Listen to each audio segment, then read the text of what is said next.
Chào tất cả anh em nhé. Hôm nay mình đi cưới mà hôm nay bây giờ đã 12 giờ hơn rồi. Hôm nay mình đi muộn nha. Nên là anh em bây giờ vẫn còn đông này đây.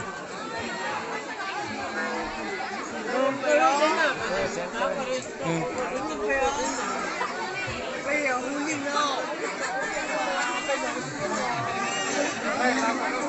nha anh em nhé. Bây giờ cô dâu chú rể là cũng về rồi.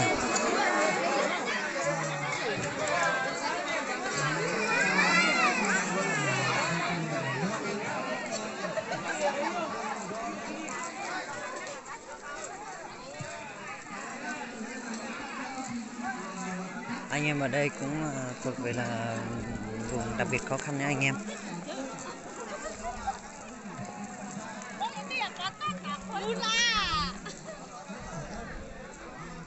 Đây nha, chủ nhà cưới ở nhà này nha. Đây là một giặc cưới nha.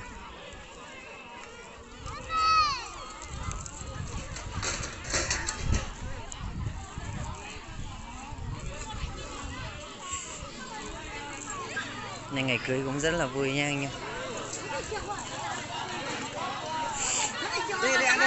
Đâu? À rồi. Có tao tao tin này à? Hả? Sao nè? Tao nào có kia kìa. Nào có tính nào là?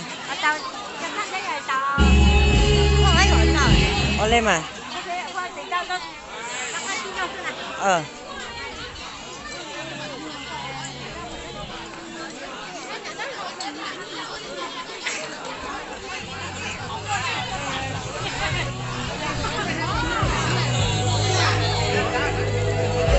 Alo. Ôi. Chào anh nhá. Cậu này cậu Hồ Trấn à? À, ôi Sùng nè. Sùng. Ta hai tuần chỗ năm đi nhắc tổng tả này. Bây giờ mà nó cứ bắt đầu làเลยà. Cũng là đó là plan nó ta lúc chân phong à. Chú là Hồ Sùng là ta. Ô. Chứ hàng giờ nó sẽ có hoa tàu. Gió đó. Nặng mấy đi. Ủa nó có rất bao ngày ôi giờ cái chèn nó là nó ua to. Xin mời. Tóm vậy ha. Cái này xong rồi. Đó phủ nó gặp được bao là.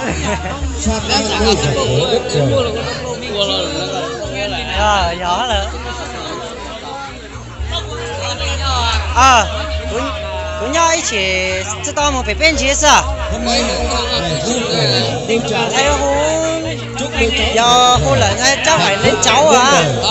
Thì tối nay hôn cả là 9 giờ à. Chúc mừng gia đình cho hai